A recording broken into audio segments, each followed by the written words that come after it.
Hello and welcome to Auto Arcadia. I am one of your hosts, Thomas Hope, and with me, as always, is my other host.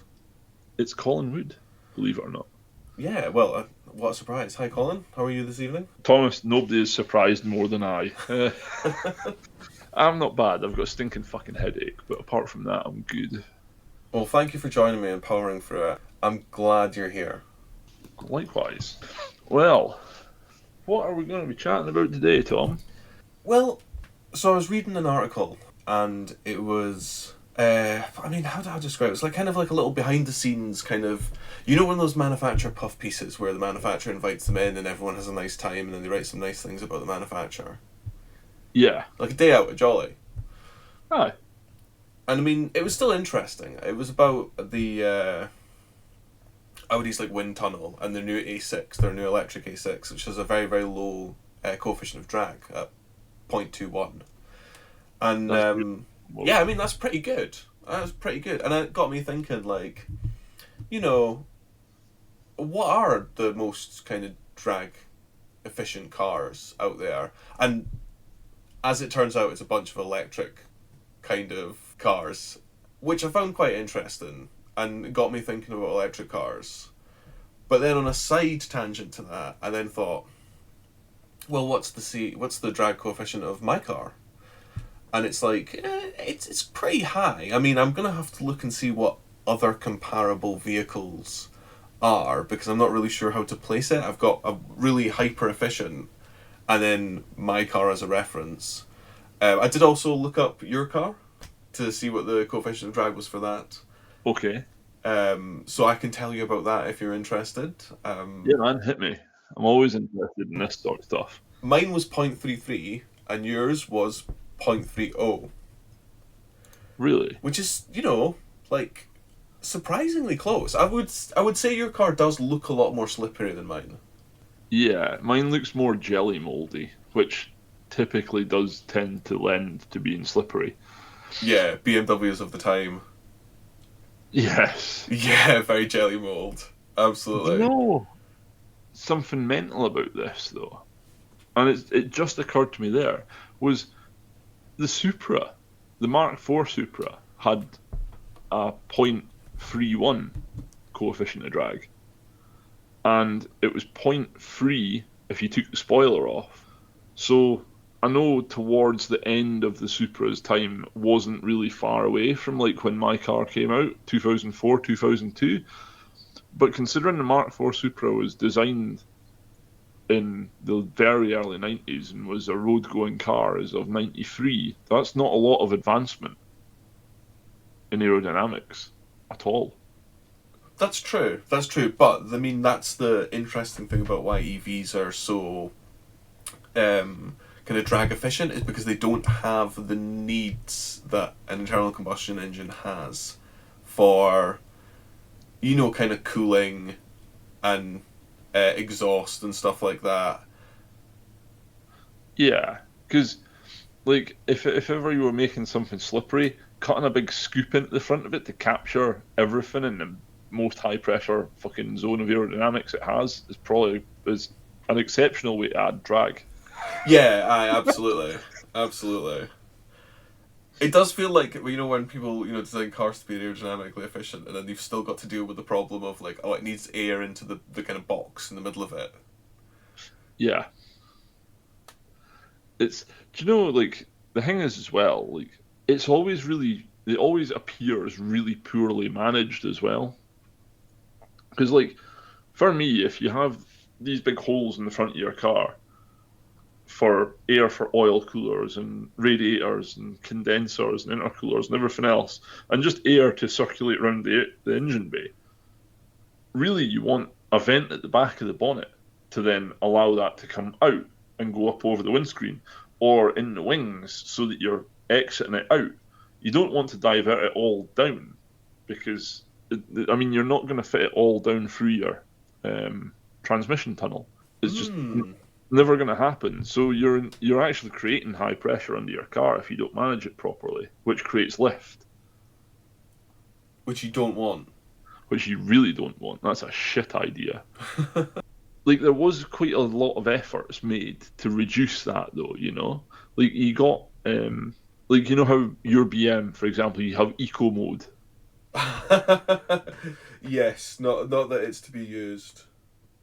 Well, I mean, yeah, fair enough. But they are quite cool. So like I don't know if your car actually has it or not. I would imagine it does. I'd be fucking surprised if it doesn't, considering Ford Focuses have it.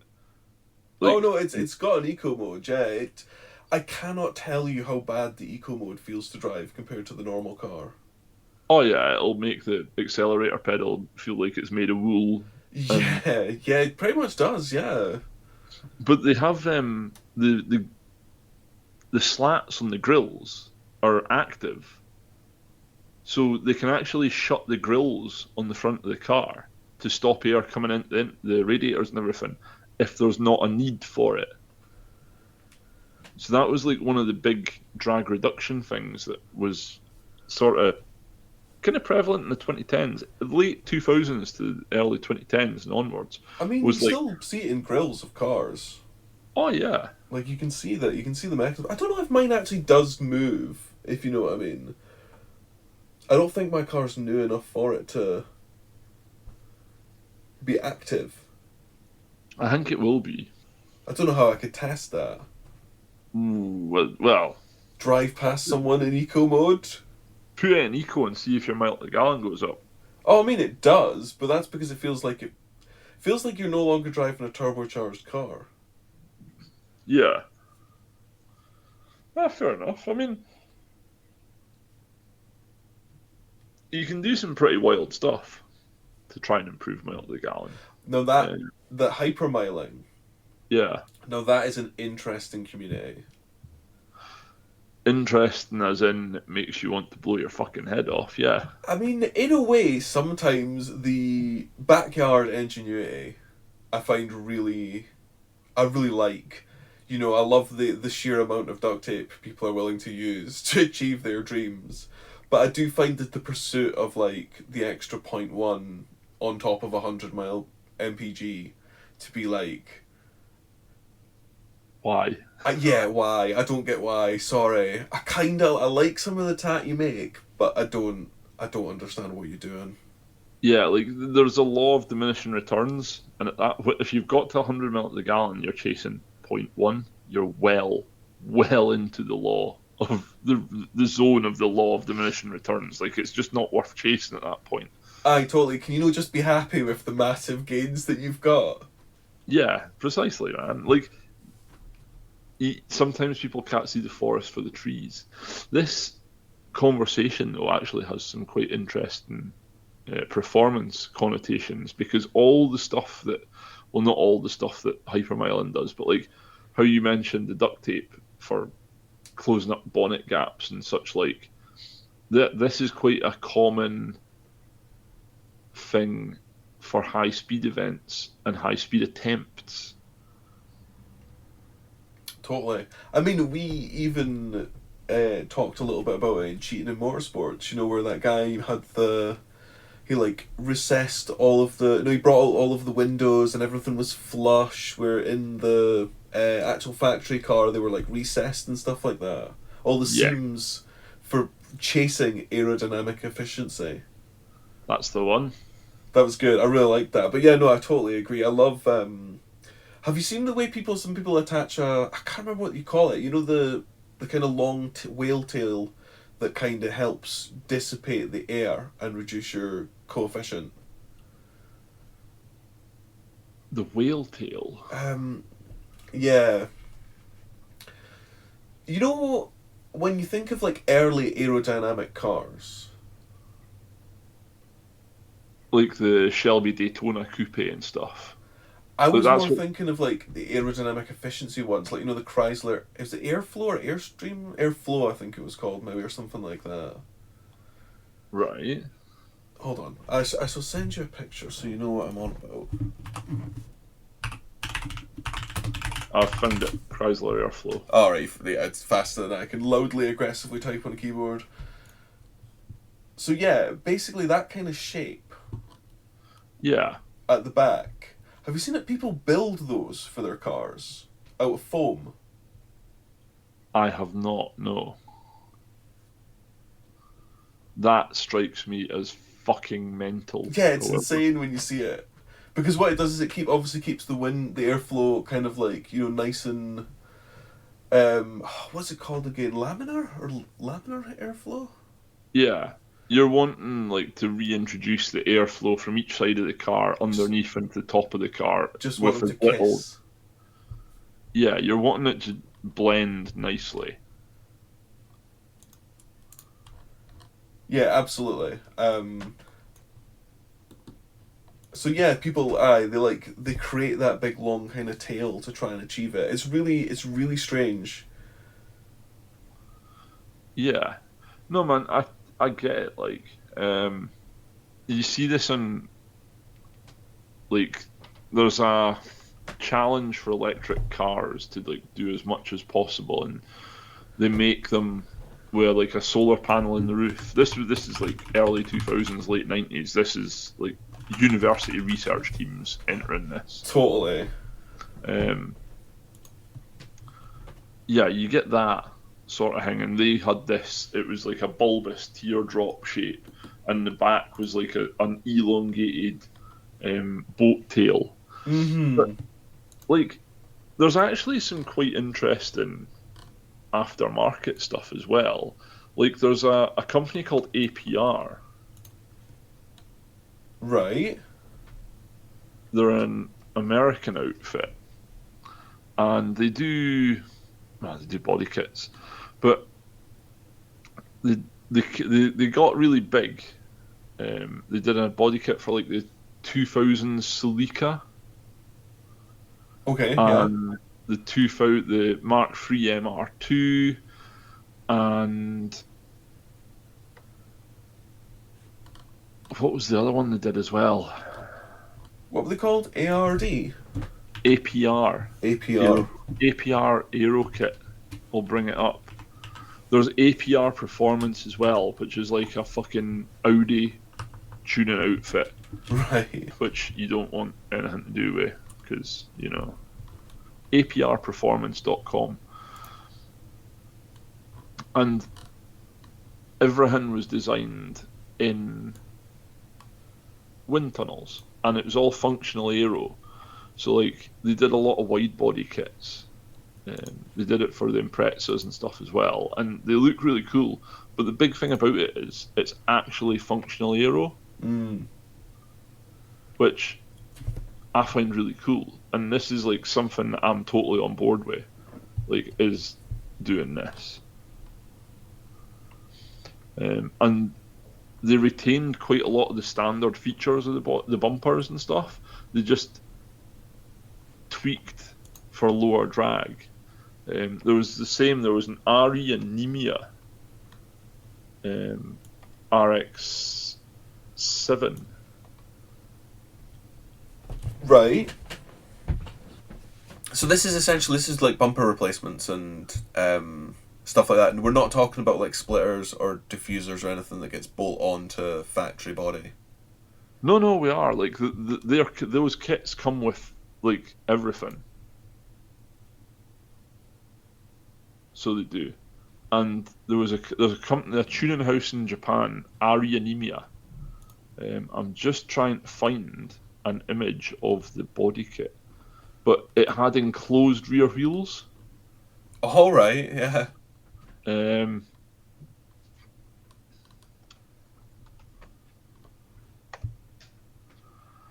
so it had enclosed rear wheels, and the whole shape of it. It was basically just trying to make the RX-7 as slippery as possible. Um, I never really got it. There you go. That's it there. I wasn't a massive fan of it when I saw it at the time. I'm still not, to be fair. Okay. Fair. I mean, sorry. Where did you send it? I'm just getting the link for you now. Chat. There you go. Nice one. Thanks, man.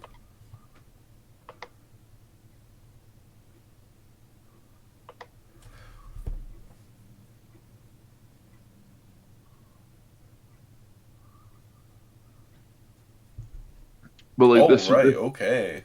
this was a proper like legitimate attempt at fucking maximizing aerodynamics for performance. Like, and I think this is fantastic. I don't really appreciate how it looks, Did they but make this? they made this. This is fantastic. I am so on board for this. I actually really like the way this looks.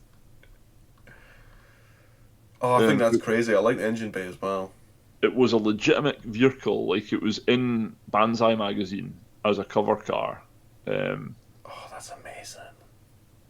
and it had like aero discs that went on the front wheels. So yeah, it was a big thing. Like this was a legitimate attempt, and Was it a speed record attempt? yeah, they tried to. I'm sure it was a high speed attempt as well. And also, if you get a Manfi racing kit on a Porsche 911 GT3 RS, they have aero disc rear wheels. Oh, Um, you know what? I'm not sure how I feel about aero disc wheels. It suits some cars, but not everything. oh, I think it looks spectacular on this.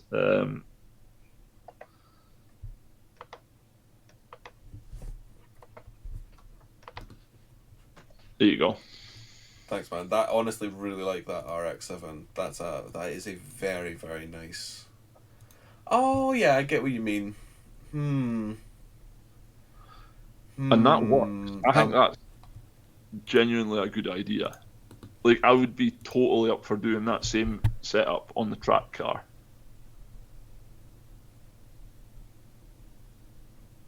I'm not sure. I don't hate it. I really don't hate it though. But I love the wheel on the front. I like that design. Simple 10 yeah, spoke. But yeah, I'm not sure about the dustbin lids. fair enough. You'll have to continue to try and convince me. Fair enough, man. But yeah, no, I just thought, like, while we're on the subject, there's some really genuinely interesting attempts that have been made by the aftermarket, and those are probably three of the most effective. I mean, Uh, yeah, they look quite very purposeful. And I mean, there's stuff like you have the opposite end of the spectrum as well, where you've got like Voltex Cyber Evolutions. Um, Right. I'm really not familiar with the world of like body kits and aftermarket. these are mega money. Um, Oh, these are the premium. this is like Mitsubishi time attack cars. This is if you're building an Evo to compete in hill climbing or to do a Pikes Peak, this is what you do, and it's like Voltex kit. Okay, I get you. I get you. This is for a reason. This isn't just to show off at McDonald's. No, this is like proper, like legit. Like the bumpers are made from carbon fiber, as are all the canards and all the splitters, and everything's designed to be functional. Um, it's quite a big. It's a big deal. Yeah, yeah. Aye. Is this one of those things where you have to put an order in and they make it to order? I believe it is, yeah. Yeah. Yeah, you always know you're getting something fairly unique when someone actually has to build it for you. Yeah, man. I mean, they're a beast of a bit of kit, and the, one of the things as well is I think you're quite well catered for if you want something functional. If it's really common in like competition model Evos, because I'm an Impreza guy. Like, if it came down to do you want an Impreza or an Evo, I would want the Impreza, but the Evo guys don't fuck around. Like, what they do genuinely tends to work most of the time. Like, you don't tend to see some horrifically kitted out Evo that just looks shocking. Do you know what I mean? Yeah, I actually do know what you mean. Yeah. Yeah. Do you think it's the more serious crowd? Yes. Aye, This is when you get to a point where you realise there is actually a time you can get away with some stuff, and then there's also a time when you really shouldn't do anything. precisely. Yeah, totally. Picking your battles for sure. Wait a minute. How did we get here? We started on aerodynamics, and then I took us down the garden path of the great wide aftermarket. Yeah, I mean that APR performance MR2 kit is really nice. It makes it look like a legit race car. Yeah, and it's form following function as well, which I really like. I Yeah, think I that always prefer. Yeah, like absolutely. it always looks better if it's functional. That's just how it is. Um, but no, I thought it was just like yes, that works so well. But I mean, ultimately, we have Actually, actually been spending a bit of time talking about like drag we want, yes. So it is worth like because a lot of these body kits are like they're track focused, so they still do generate drag. yeah. So they're generating drag through the generation of downforce, um, which if you're ever on an aeroplane is the opposite of what you want. Aye. You want upforce, you want lift. Yeah, with the option of occasional downforce when desired. Yeah. So like that's the thing. Like I think there's an issue though with downforce. Well, with drag. Well, with aero in fact in general, and that's that a lot of people fit shit that either they don't need or just doesn't work. And like a big thing is like see a spoiler. Like if you put a GT wing on your car, most Mm-hmm. people put them like I see so many Fiesta STs running about with like GT wings on the back, and it's like all that downforce for the back of your car. Yeah, I mean the GT ones are the ones that are on their own little struts, essentially. Yeah, and it's like if you wanted like an improvement, like surely you would have a really efficient splitter setup with like a flat underbody and a really good diffuser at the back, and not Yeah, maybe a like a sports kind of wing that like is follows the contour of the body. Yeah, but I mean, the point I'm making is like you're putting all this downforce on the back of your car Mm-hmm. when all that's going to do is lift the front of the car. Aye, I mean you do want some rear downforce for stability, which is like it's fine to have like a little lip at the back. But That just can't be your only nod. yeah, and the other thing is as well, most spoilers don't actually work until you're doing like 120 mile an hour. Yeah, So no, it's like, I often think about that. I'm like, I wonder really if you ever get to the speed where downforce is kind of an issue. well, you know, like a motorbike, for example, like a modern sports bike, you don't actually achieve optimum cornering grip until you get to like 120 mile an hour because that's when they're actually the aero of the bike starts working for you. To help give you that like increased kind of grip and friction. Yeah, and this is a machine that isn't actually all that in terms of aerodynamics. Like, Ken, its natural state is falling over, but it's so fucking narrow that it can't really generate a ground effect in essence. Mm-hmm. So, like, what you're actually looking for in a car is you're wanting to maximize your ground effect, minimize your drag, well, minimize drag that doesn't do anything for you, and then actually have functional aero that works in a speed range for you, but there's only a certain like unless you have the velocity of the air traveling over the airfoil, it's not going to create enough force in either direction or any direction to do anything for you without the speed. Yeah, you need the speed, and as you say, it needs to be performing correct at the speed. Like, yeah, I don't know if I'm a big fan of GT wings at all. Actually, in fact, No. I have a take. I have an opinion that have a feeling it may be a blanket rule for me. I'm not sure. I challenge you to find an exception. But Okay. all hatchback style cars with a GT wing look shit. Yeah, it's the automotive version of AIDS. It's it's not. It just doesn't fit with the car. It like honestly looks like someone's just left it there, like resting on it while while they were doing something else and forgot to take it back off. Yeah, like it's not cool. It just looks shit. But then even like a saloon car, if unless it's four or rear wheel drive, there's no point putting a big wing on the back of it. Oh, I mean, there's no point putting a big wing on the back of loads of cars and stuff like that. Like you've Yeah, got you've got your kind of like what your 1.6 3 series. It doesn't need a wing. no, it's certainly well. I mean, a splitter can actually be beneficial, but the other thing as well is you see a lot of people fitting splitters, and the ride height of the car is too high. Aye, for it to have any meaningful effect. Yeah, like it's never Yeah. ever going to create a ground effect because it's too high off the ground.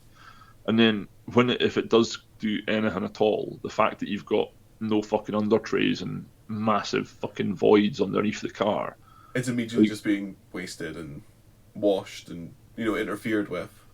yeah, like Yeah. you need to have a flat underbody and you need to have some form of um, foil at the side of your car as well because there's no point in you creating all this nice clean airflow underneath the car if when it gets to the sill it just shoots out and fucking vanishes because you're losing all the effect, like you're losing the speed of the flow under the car.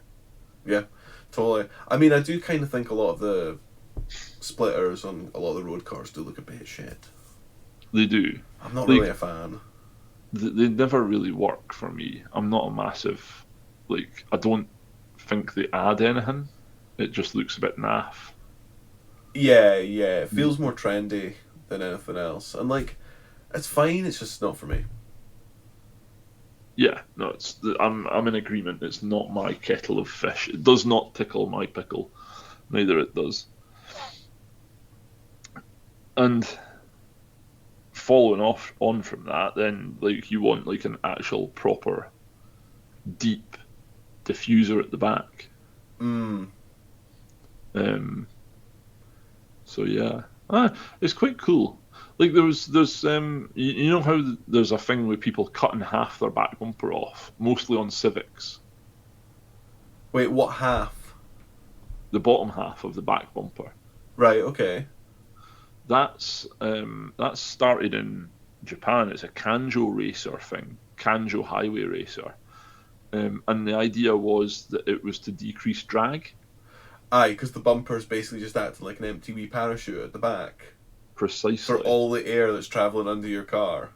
Yep, Yeah, absolutely. Like that. I like that. That makes perfect sense. it does. And like the thing is, you see people like putting these splitters and stuff on cars, and it's like that can't be doing anything at all. Aye, Like, totally. Get your saw out, mate. aye, like Really commit to it if you really want those aerodynamic gains. you might as well be pissing into the wind. So you might, but It yeah, just it no, doesn't make enough of a difference for me to like really care. That's I think on the road, different on the track, but on the road, it's got to make quite a considerable difference for it to be worth doing, in my opinion. Because you never really get to like properly like you don't get to experience it often enough. If you know what I mean. yeah. And the thing is, in day-to-day driving, you're not doing the 120, well, the 100 mile an hour plus to actually achieve your optimum downforce. Like, you're just not doing it. Yeah, I mean, Um, totally, and like honestly, we are kind of skirting around the issue that it's all visual, isn't it? It's not just people want to look fast. yes, it is. I That's mean, exactly. I walked past the one series in blue, and it had been debadged. So it was a 1.6. No, it was. I mean, I don't think that was a 1.6. Based on the brakes were the actual M Sport brakes, the factory Oh, ones, okay. Yeah. but also the discs that were in it were grooved. Oh, were they meaty as They well? were big. They were big. I actually think I'm not sure. They were. Yeah, they were really really big.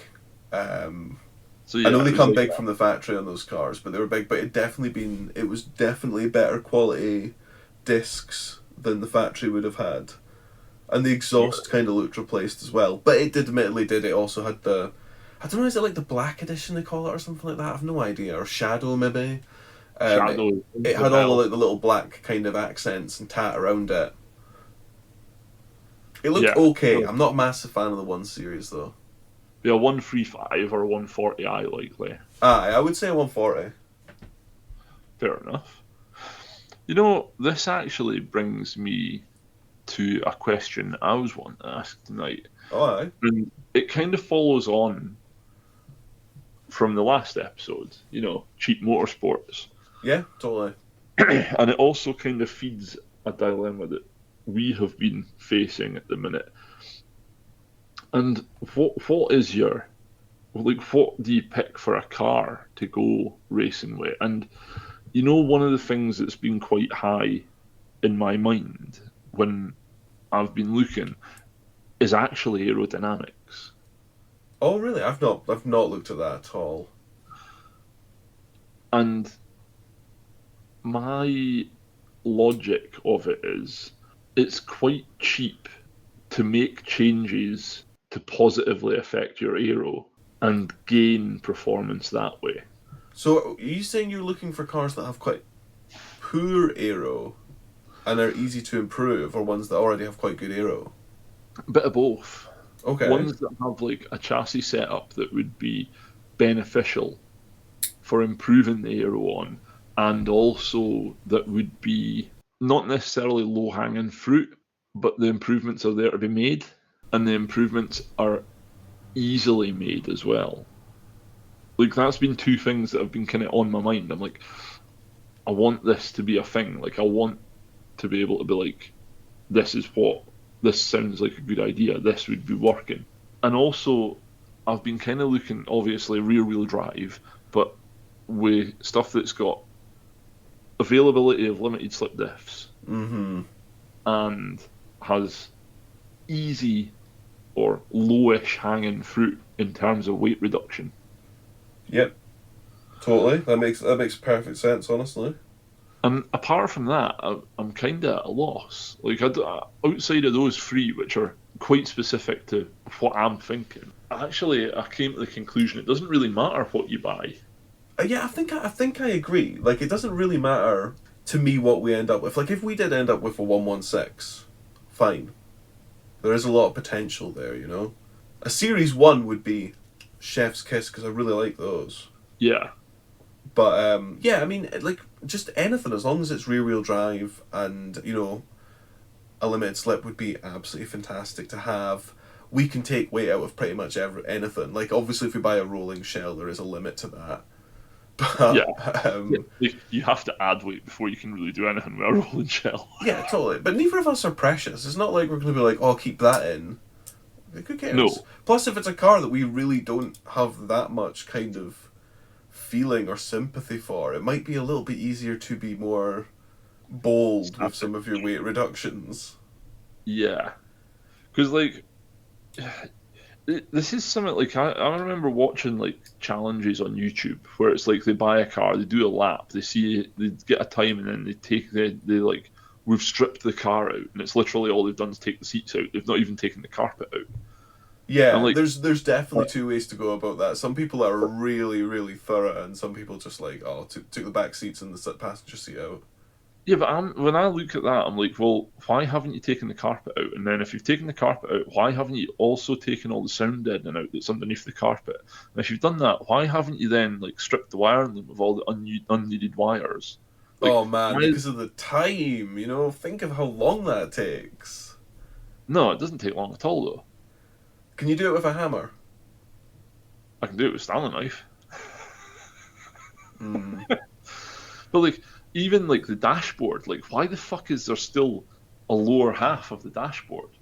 Why? Why is it there? Why the fuck is it there? Like, and then they're like, we've done this in the boot, and we've taken the spare wheel out, and it's like they lift the boot up, and it's like all the plastics and all the carpet and all the Aye, plastic is totally. all there. Like, why is there still covers on your tail lights? Why? Do you know what? I'm trying to defend them, but I actually agree. Like, if we're gonna do weight reduction, I'm keen on doing fairly extreme weight reduction. It's okay. We'll buy earplugs when we drive it. It's fine.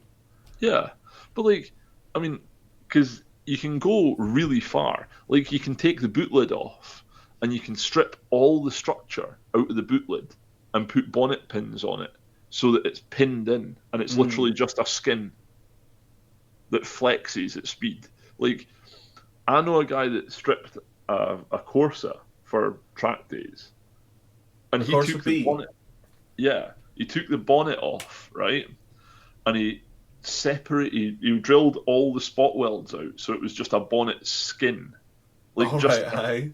like like a half mil thick bonnet skin, and he put a bonnet pin in each of the four corners and pinned the skin down. And when he was driving it, you could see it rippling with the wind.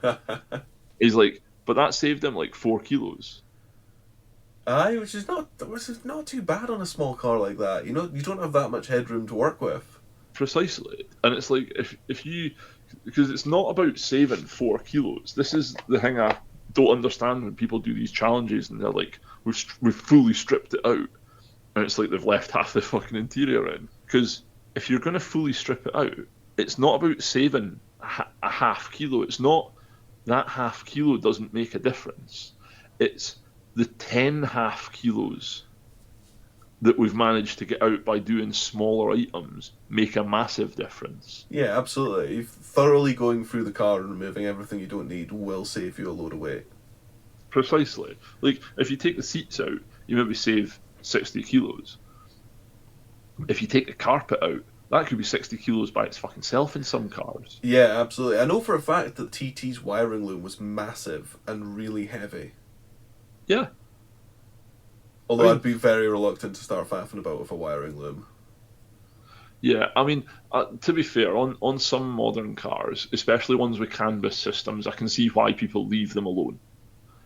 But if you're like, this is going to be a track car, like, no half measures, rip the fucking fuse box out and put a simplified 10 fuse panel in that does headlights, indicators, brake lights, fuel pump, rain light, ECU, and basically anything you need that's critical.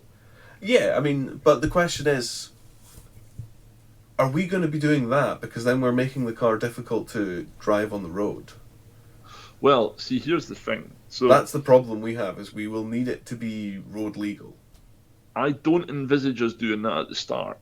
However, seeing as how we're talking about motorsports and hill climbing and stuff, there's such a thing as a daytime only MOT.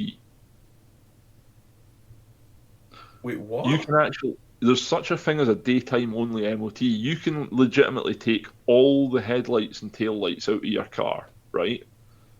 Put fake plastic ones in to save weight, and get an MOT where it states on the MOT that the MOT is only valid between sunrise and sunset. No way, get away. I can't, I refuse to believe this. I absolutely promise you, like hand on heart, unless it's been changed, but when I was testing, legitimately you could get a daytime only MOT. It's really common for race bikes where they don't have a headlight.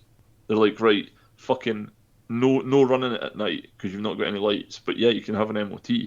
And I've seen cars that are used for competition MOT before, and generally they'll pepper them with advices to cover their arse, but generally they'll be like, yeah, fuck it, do it.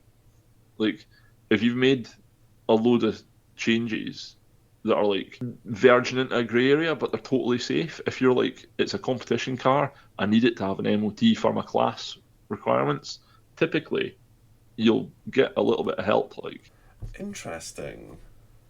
So if you take the lights off, it becomes a advisory of you're missing the lights. Yeah, I mean, it wouldn't be if your lights didn't work, smash the lights and they'll just stick an MOT on it. Like, you'd have to have a conversation beforehand. But I mean, if you're at that level and like the guy jumps into it and there's a fucking 6-point harness and two like deep Aye, totally. He's probably going to get the vibe through. that it's not just a grocery getter, is it? He's like, this isn't just somebody's A to B car. This is legitimately a tool for a purpose. Like, yeah, absolutely no one is driving this on the road for a laugh. No, like, and at that point, it's a very different conversation to, oh, my lights don't work, can you just stick an MOT on it anyway? It's like, by the way, I've taken the lights out so that I can put air intakes from a massive turbo on.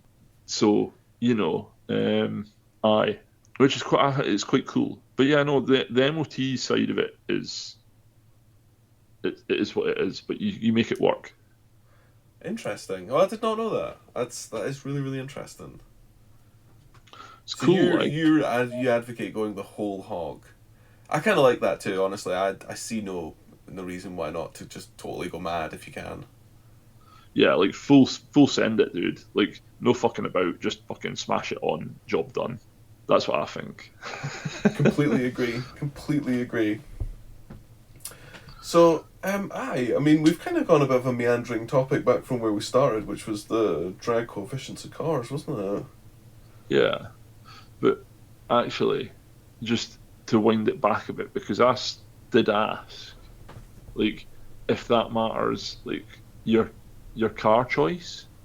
Um, but back to that point, just before we go back on, I don't think it does matter. Like, if you wind up in like a Mitsubishi Lancer front wheel drive thing, and you're like, fucking send it, then fair play. But like, by that metric, anything like Citroen C1 cup spec cups are a thing. Like, just grab it and race it. Aye, totally. And everyone loves when something wildly inappropriate shows up on a racetrack, as long as it's not horrifically like slow and dangerous. Yeah, like, it is cool. You know. Yeah, it's cool. I mean, like, and I totally agree that you can just like even if you had a front wheel drive car, you could still make it into something that was fun on track. It's just that since we're actually like planning on getting one, we'd quite like to get certain things. Yeah, and for me, it needs to be real drive. Yeah, Like I that. I kind of agree with that. Yeah, like, it's the god of layout options. Like, that's all there is to it. And limited slip diff availability is a big thing as well. Like, and if it came as standard with a limited slip diff, then that's even fucking better. Yeah, aye, totally. No, I think we know what we're looking for. I think we know. I know we probably know what we're looking at as well. Honestly. Yeah, no, I'm in full agreement. Full agreement. But sorry, no, go back to your aerodynamics there, because you were about to pull us back, and then I was like, no, not so quickly. Yeah. I mean, I'm actually a little bit like lost on the aerodynamics because we've talked about. I mean, we've talked about kind of why you want low drag to make your car slippery, and that's like better for speed, for acceleration, for fuel economy, and we also talked about like why you might want to increase drag for downforce and the various bits on that. But again, like that's not. It's not like you always want to increase drag with downforce. It's increasing drag in the right places. Yeah, like, it's like everything. It's a bit of a balancing act. Yeah, There's no, absolutely. you can't really do it with sledgehammer. You need a bit of nuance. Yeah, totally. Um, I think sometimes I like cars that don't even care. You know, that make yeah, no concessions to air. They're just like, I will just use power to but like a blast them Subaru, out. Sorry? like an Impreza, it's like Yeah. we've got a big ass bonnet scoop that serves no purpose, because if we put a front mount intercooler instead of a top mount intercooler on, it would work just as fucking well. Like, we'll just do that and fuck up the aero at the front, and then we'll put a big wing on the back that we barely go fast enough to use, and it's barely functional anyway. So we'll stick that up there and fuck everything up. Yeah, And look absolutely awesome doing it. But yeah, no, I totally agree. Sometimes I'd really enjoy like a brute force car. it is cool. Like, I think it's very easy for people to get caught up in the aerodynamics thing when it's like you don't actually need it. Like, you're never gonna have any use for the purpose of the stuff you're fitting. You know. Unless you're taking it on track, I suppose. Yeah, unless you're taking it on track. But even then, like in the UK, I mean, you need a lot of power to actually get fast enough to be the point where you're doing those speeds. I To mean, there's definitely fairly big race courses in the UK, but I agree there's also a lot of really quite small ones. Yeah, and the thing is, you need space to attack with speed. Like if you were trying to race a car around a go kart track, I would posit that none of your aerodynamics are going to do anything at all. Like, nothing. It's just a waste of time.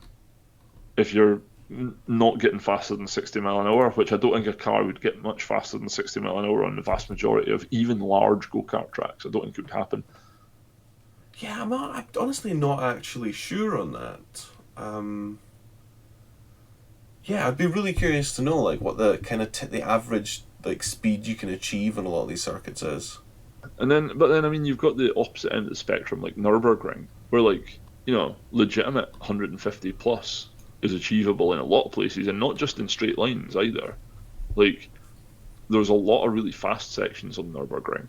It's a really big track. I mean, like, what's the average UK circuit length? Like, two I don't know, miles, 3 miles, 2 miles, yeah, and then you're talking about what 13 miles. It's got a lot more room to work with, really. it does. Silverstone's quite a long track.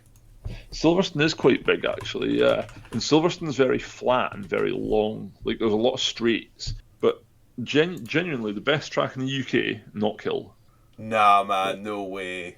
Yeah, No it's got way, the I'm big. sorry. It's got the most elevation change. It does have That's a fair that. bit of elevation change, I will give you that. That's the rule, right? See, right. I can prove this to you using the motorway. Right. What's the nicest stretch of motorway to drive? Oh, I mean, I know which one's my favourite, yeah. It's from the Scottish border to Glasgow, well, to below Glasgow. Got the most elevation change. It's got the most corners that are nicely engineered as well, and it's And it's relatively got quiet. it's got no traffic. That's the real beautiful thing about it. Because the one in the M6 North can sometimes be all right, you know. Yeah, but then if you go down to like the M1, where it's just straight and flat, like Do you know what? I actually totally Silverstone. agree, man. Do you know what? You are right. The fact that it's flowing and sweeping, it really makes the journey seem a lot less like of a drudge. Yeah, and like the thing as well, like when you look at like legendary corners, like you've got the carousels, which have a slight elevation change on them, but then you've got the corkscrew at Laguna Seca, Oh yeah, what a which corner. it like drops something like 3 floors between in 12 feet or something ridiculous like that. It's not 12 feet, but it's like the elevation change is dramatic, right the Mm. way through to what probably 100-degree turns, and there's nothing in the UK that comes close to that. No, But absolutely not. the one that comes closest is fucking Knockhill. Do you know what? Right, I will. Well, okay. What I'll give you is, you know, the corner it's after the hill. There's like a very very kind of like gentle left followed by a slightly tighter right. Yeah, and then Uh, it gets to a hairpin and goes back up the hill onto the pit straight. Before the right hander onto the hairpin straight. Yeah, That kind of I know like that that. tiny little, but it's I'm pretty sure if I remember correctly, it's a like blind crest kind of corner. Yeah, And I do like that because you basically going from right track, right track, but right track blind, and like that's actually quite a quick section as well. So yeah, like yeah, I like think that bit's good, but I just there's no enough of it. That's the problem with Knockhill. I actually don't hate the layout too much. There's just not enough of it. yeah. That's fair. Like, we need a Scottish version of Nurburgring, man. That would be class. Aye, well we've got plenty of roads. We just need to cordon some of them off. Put a wee like toll barrier, charge people entry. Yeah, We fair. could have the longest tourist racetrack in the world if we made the whole of the North Coast 500 a racetrack. Yeah, and banned fucking camper vans. Like, to be honest, you'd probably get the locals on board if you were like, we're banning all camper vans and vans. They'd be like, yes, no problem.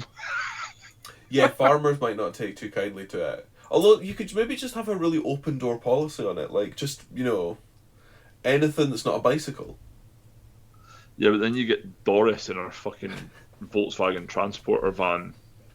Oh, Doris would get wiped out so hard. That would not look good. Actually, speaking of which, did you see the big crash at the Nürburgring recently? I did, yes. That's the second one in a fortnight, I believe. Oh, really? Um, Which one did you see? I saw the one between the BM and the Porsche. yeah, so that one, which like amazingly everyone walked away from, I but couldn't believe apparently, that. That seemed big impact.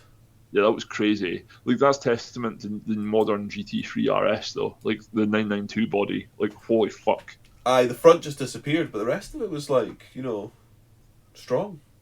Yeah. Like the unicell for the body, like the actual passenger compartment is so fucking well built. Mm-hmm. Um but apparently like the week before there was a guy killed and two of his passengers like maimed in a Yaris GR. Oh, was it just a Which single car accident? well, I don't know. I don't know what the details are. Actually, it was on, Misha. Aye. It was on his channel, and he put a video up. It must have went live like an hour or two ago. It wasn't long ago. He put a video up basically saying, as of next year, he doesn't think he's going to be racing anybody's car around the ring, because of the crash that happened this week, and then there was the one last week where the guy was killed and the two guys were maimed, because that came off the back of him saying that he's no longer doing passenger rides. So like he's no longer taking people's cars out and having them go as passenger. Like he's only doing it solo. And he says the reason is because he can buy them a new car, but he can't buy them a new arm, for example. Aye. He doesn't want the liability, Because which he's is crashed a couple of them before, hasn't yeah, and he's always rebuilt them for them, which is like class. But like I totally get it that he doesn't want that on him. he? Like Aye, yeah. he just doesn't want it. And the other thing, what was the other thing he said as well? He said something which struck me as really interesting, and it was that people don't actually know how to crash. Yeah, okay, fair. I mean, I could kind of believe that. So like he says, like when he sees footage of people crashing, they, like put their arms out to like shield them, and he's like, that's Oh, right. totally the wrong thing to do. You've got this big, massive steel cage that you're fucking sheltered from inside. Like, cross your hands over your chest and like hold onto your shoulders. Like Yeah. brace and keep everything as close in as possible, which it makes absolute fucking sense. Because like if your arms are floating about and you go over arse over tit and your arm goes outside the car, that arm's gone. Yeah, no, absolutely. Which I don't know. It always kind of like ever since I heard it, it kind of struck a chord with me. I'm like, do people really not know like how to crash? I mean, people panic in the moment. Yeah, but I mean, this is going to sound really stupid, potentially really stupid, and possibly really elitist of me, right? But do people not have any sense of self-preservation? No. Next question. Absolutely Well, not. yeah, I know, but like, I mean, I've been in a few car crashes, and never have I ever like when I'm like I'm hitting that. I don't like keep my arms out and brace myself on the steering wheel. I'm just like arms in, pull my feet back because I don't want the pedals coming up and going through my feet Hmm. and shattering my femurs, or I don't want myself getting trapped under the pedals. Like I pull my feet back to the seat and pull my arms back, like right before I hit. And I've done that all the time. Like even in a go kart. Like if I'm in a go kart and like when I was younger, when I coped it, whenever my old man came to me, my feet were tucked back and my arms were crossed. You've had a lot of experience just having crashes. You've just got it down to an art form. Yeah, but I mean it's the same like when I was on the bike, like when I got knocked off the bike on the roundabout, the motorbike, not the push bike. Like Aye. even that, like what I did in the moment was to like preserve as much of me as possible.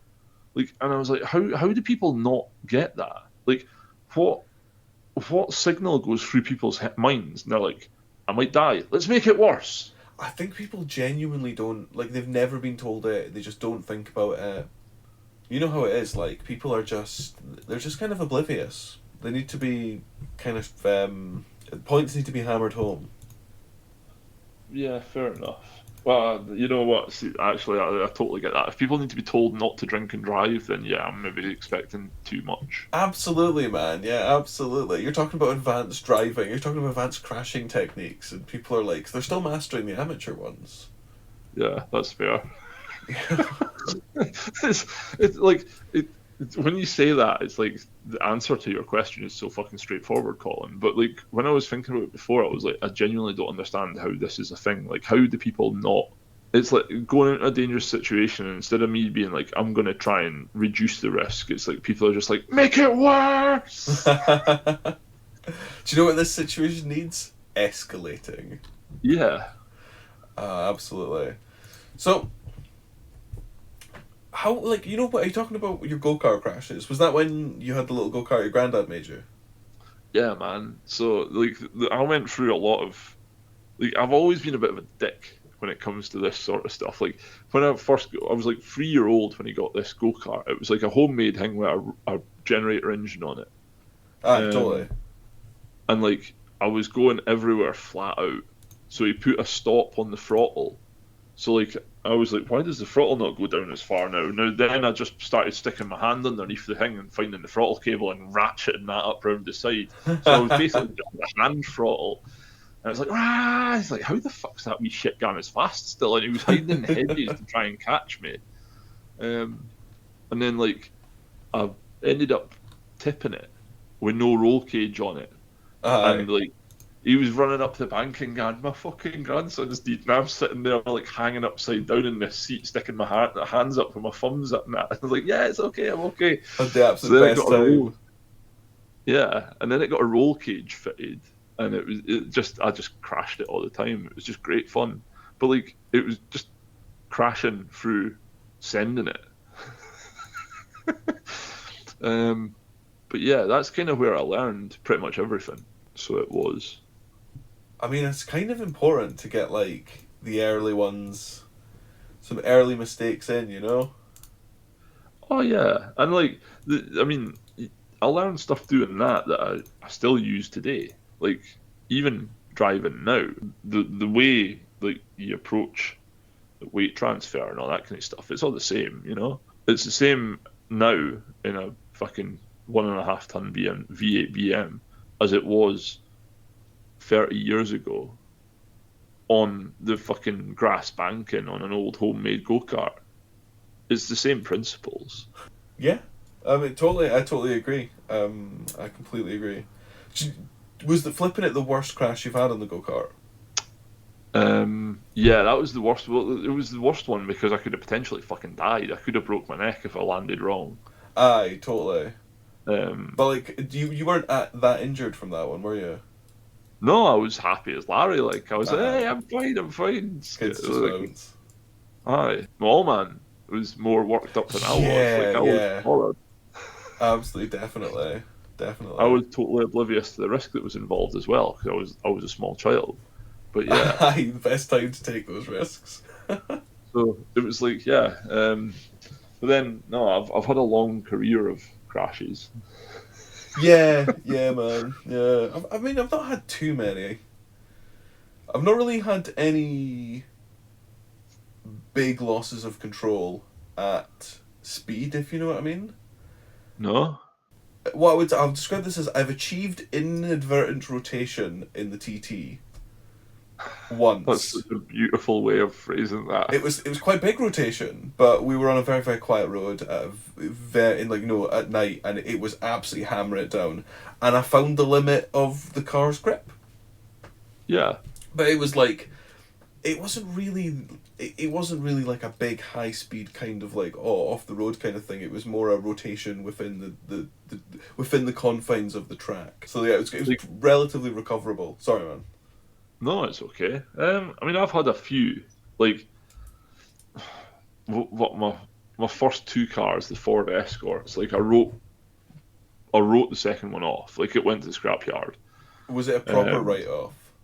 oh yeah, like I drove it back home, but to drive it back home, like I got a ratchet strap onto the fucking suspension arm on the passenger's front, and I put that over the front of the car, and like opened the boot and tied the other end of the strap to the All right, inside. I get you. And I was like pulling the wheel forward off of the body with the ratchet strap. Like it was legitimately like I don't know how I drove it home, but I got it home. Like I How limped it did home. how did it happen? Did you just go off the road and push it back?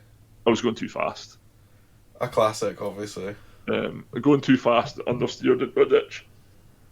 Oh right, so Um, was it just like a left-hander or a right-hander?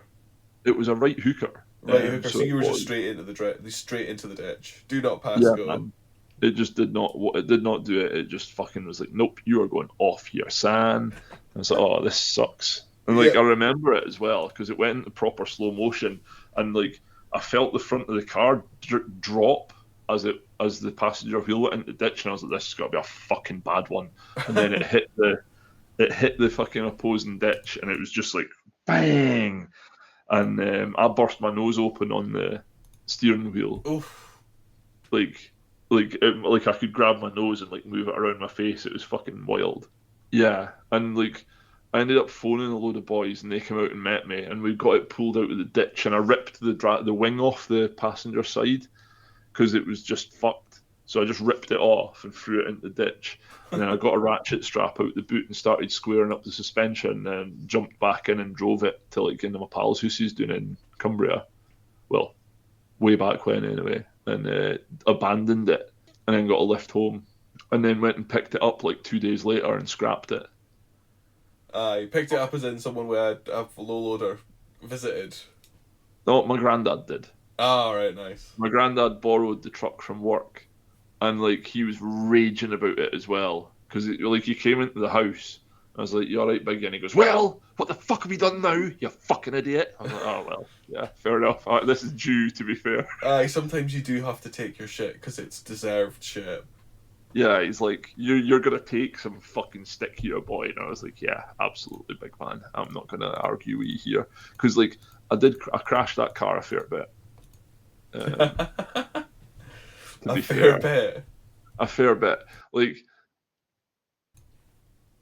well, I crashed it a day after I got it, but this is the one I told you about on the slip road where the guy stopped at the bottom of the slip road. Oh, aye, yeah. And I was like, well, that's it. So I repaired it, and then I crashed, basically understeered again. I was on gravel this time. I was still going too quickly, but if the gravel wasn't there, it wouldn't have been such a factor. And I ended up with like I couldn't open the driver's door because there was a fucking oak tree that was like 6 feet in diameter, like an inch away from it. It smashed the mirror off on the driver's side, and like I landed. Like if the car was 2 feet to the right, I'd have been dead. Like I wouldn't be sitting here today. Yeah, absolutely. Like that would have been fucking lights out on old Kolinov. Um, like and the oak tree was like legitimately halfway up the car where we stopped, and I was like, if we hit that, I'd have been fucked. And I fixed it after that. I ripped the gearbox out on that one because there was a post came up through the bottom and fucking smashed the gearbox, and I thought it was totally fucked. So I was waiting on a recovery truck coming, and then I was like, the mall man showed up, and he's like, "What are you sitting here for? Like this is just asking for the police to rock up or something." I was like, "Fuck!" He jumped in and started it, and he managed to get it going. Like it would only select like third and fourth gear. Like the post went through the gearbox and fucked the selector, so I Oof. couldn't select any gears.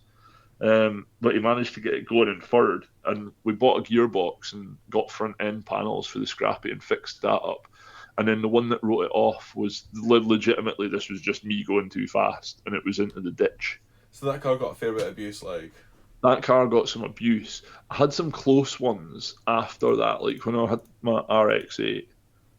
There was a couple of nippy moments where it was like fucking about, drifting and sliding about, and it's like just being a bit of a dick. There was the drive shaft that snapped on the BM. That was quite fun. Which BM was that? The So 318? that was the 318 that I put a 2.5 in, and then a large case diff and welded it up, and I snapped one of the drive shafts doing like 60 mile an hour, and it rapidly went from two-wheel drive to one-wheel drive. Aye. So there was an almighty bang, and it went, and the back end just lit up like it was fucking wild. It just lost it, and it went hedge, trees, hedge, trees, hedge, trees, hedge, trees, and then straightened up, and it was like the whole car just seesawed down the road. It was fucking mental. But I drove that back to my Allman's and then abandoned it and took the Supra home. Um, Fair. but like that, after it snapped and I was driving it back, limping it back, if I put my foot down, it would steer to the right, and if I took my foot off, it would steer to the left because it was one-wheel drive. Oh my, What else? that's absolutely insane. There was the time the crank pulley came off my Supra and embedded itself in the radiator. Which, this Not is where it why belongs. no, Can't it's not park where there, it mate. belongs. This is why the Supra was taken off the road to rebuild. So basically, what happened was the crank pulley was segmented, and there was a rubber bonded bit that had the V band gear on it for driving the auxiliary belt, and the rubber bonding broke away, and that came off, and it fucking came forward at like 6,000 RPM and embedded itself in the fucking radiator. The Supra's a Japanese car, right? Yeah. What's that thing when Japanese samurais would like kill themselves to have like a particular kind of death? Oh, aye, the ritual suicide thing. Aye. Do you think that's what your Supra did? I don't know why. It was having its best life when I bought it. I actually looked after the fucking thing. But it did nothing but cause me fucking problems and cost me money. So So yeah, it was abusive in that relationship. it was abusive in that relationship. It fucking was. Fucking thing. But yeah, that was probably the worst one. I don't think I've had any like near misses or anything like that since. Like, Yeah. Yeah, totally. I have near misses all the time, but it's never through me being being a bit exuberant or a bit of a fanny when I'm driving. It's always just through like the enemies everywhere approach to motoring at the moment. yeah, no, I've heard some of your stories, and they're like genuinely like, what the fuck, man? I You just got I just don't get people. Honestly, people make insane decisions all the time, and I just feel like I'm reacting to them. But like I have actually crashed. Typically, it's stuff that's not cars. I crash like motorbikes, like your motorbike, like quad bikes, like go karts. That's usually what I end up crashing. fair enough. In fact, I was really like genuinely quite thrilled when I had to go on those quad bikes and actually did get to rip about a bit that I didn't crash, but I came very close a couple of times. Yeah, Like there was definitely moments where I was like, where you're on the line of this is either going to be a crash or fine. yes, I found that line a few times, and what got me is I never stopped accelerating the whole time. I'd be like hanging on for dear life, like falling off the quad bike as I'm going around the corner, but I would still keep it pinned. And I'm not sure if that's bravery or stupidity. I think it's probably the latter. I don't know. Hey, you gotta be tough if you're gonna be dumb. Yeah, totally. I just always overcook it when it comes to something like this. Like, the biggest crash I've had in a go-kart was, I can't remember where it was. It might have been Carlisle. It could have been Dundee, though. And you know what go-karts are like? The indoor circuits are always like, polished concrete, maybe like Yeah, something else. But like, concrete with rubber, it does take a little bit of time to kind of like get rubbered in and get grippy, and when it's like cold and the tires are cold, it's just glass. yeah, And yeah, I was like just boosting around on the go kart circuit and just gradually, immediately going as fast as I could. So the first lap, I went so sideways into one of the, one of the tire barriers. They actually yeah. yeeted me out of the seat and over the steering wheel. That's quite impressive, but that is Yeah, that like is I landed impressive. on the steering wheel, which hurt like fuck. Yeah, it's not fun. That I've had some steering wheel related injuries, like my nose, for example, and they're not a soft thing to hit. No, they're not soft, not at all. No, I hit the barrier like absolutely sideways, and just kind of like the momentum pivoted me forward and round. It's like, oh, yeah. But that was like I'm kind of lucky in a way that that's like the biggest kind of I've had. No, I've definitely been christened, so I have. I've had my baptism with fire, Yeah, absolutely. but no. Yeah, no.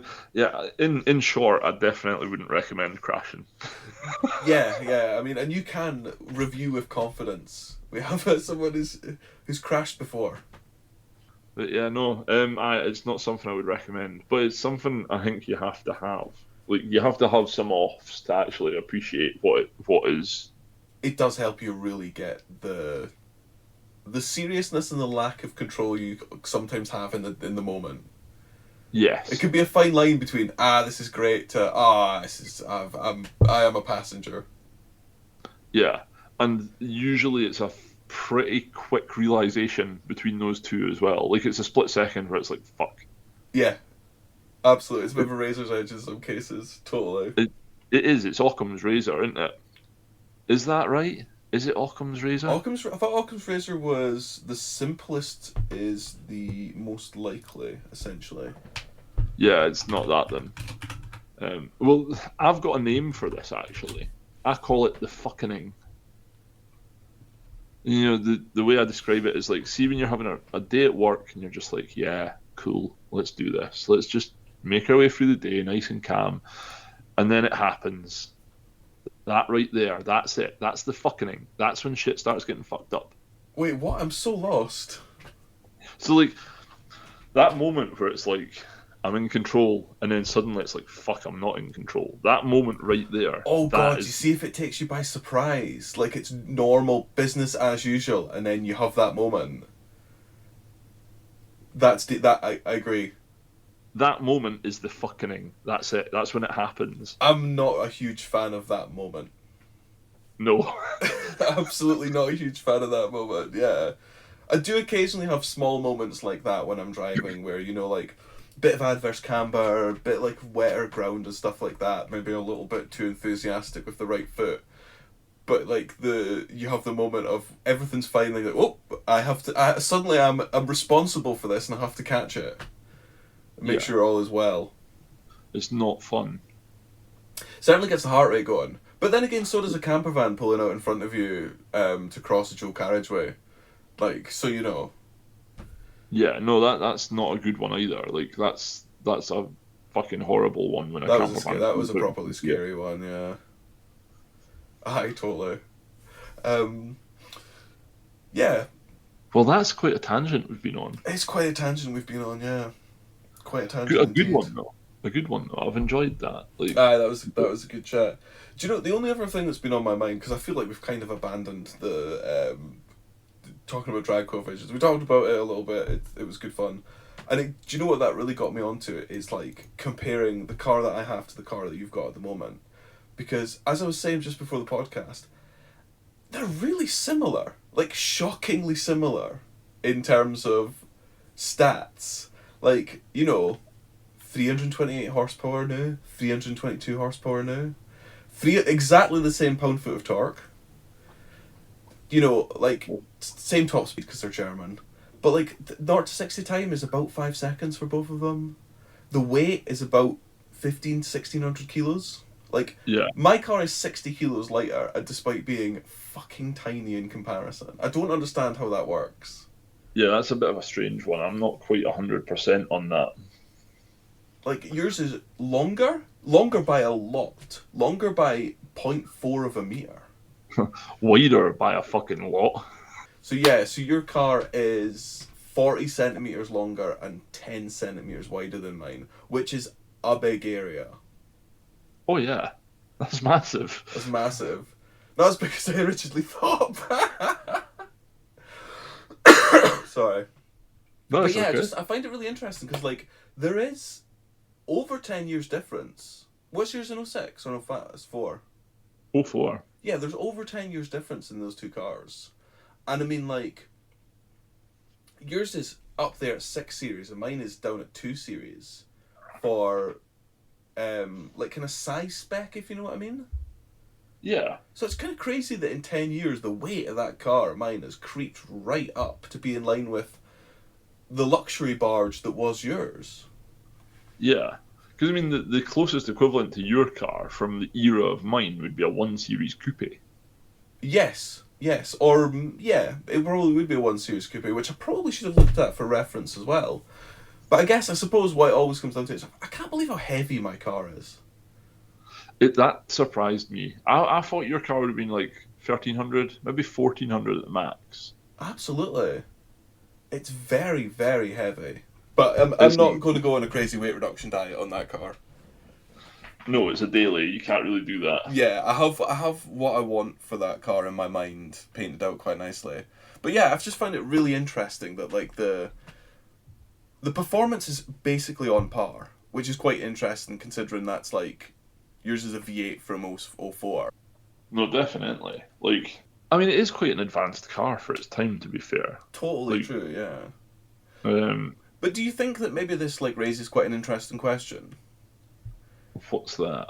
Like, which one is fastest? Well, it'd be yours. Do you think? Yep, by a tangible amount. Do you think if we were to put that in like a little, a drag race, 1-on-1? My 60-foot time would be faster because it's an automatic, so it'll always get a better launch. Okay, fair. The 60 to 120 feet kind of mark, I think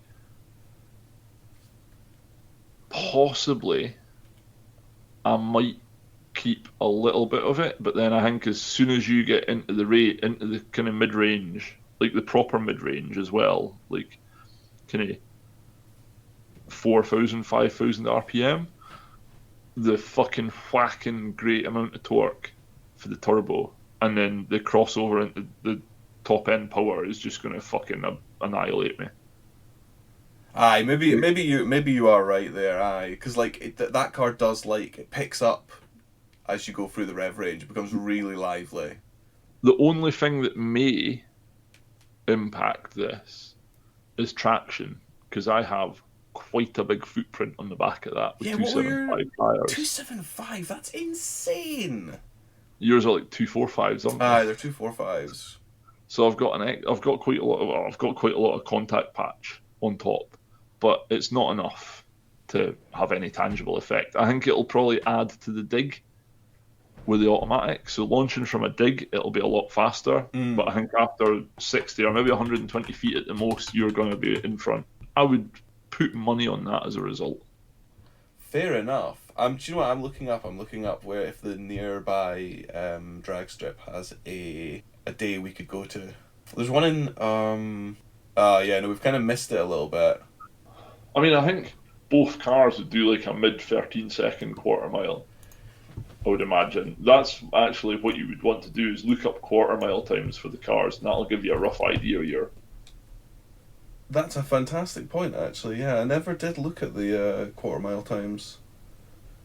I think based on what my Soarer got, because my Soarer was like 1,500 kilograms, it was 200. It was like 320 brake in the end. It got 14 seconds. Okay. I think probably you're looking about 13 to 14 seconds. Say 13.2 to 14.5 is the range for my car and your car. I think that's where they'll be. Interesting. Yeah, because I mean it does vary as well depending on the altitude and stuff like that. Yeah. But I think mid-13s is quite a reasonable expectation there. Like, yeah, fair enough. What have we got here? I'm just trying to find it out actually. But I think that's for another time. yeah, man. We'll need to start wrapping up because I think Bex is having a hell of a time with the Wii in the night. Yeah, no worries, man. We can call it there. So I will just maybe cut down like the tail end of this into like a more condensed package, you know? Yeah, no worries. I can edit that, no problem. Cool, thanks, man. So yeah, thank you very much for listening. I hope you enjoyed kind of learning about aerodynamic drag, but also mostly learning about crashing cars. Yeah. We went from aerodynamic efficiency to crashing cars, which is a nice, strange route to take. Yeah, they're not really... Well, I mean, they are connected topics, I suppose. Because when you run out of aero, you tend to have a big crash. Exactly. But yeah, no, like we've covered a fair bit of ground. The comparisons between our cars were quite interesting at the end there as well. So I just find it shocking how similar they are, you know?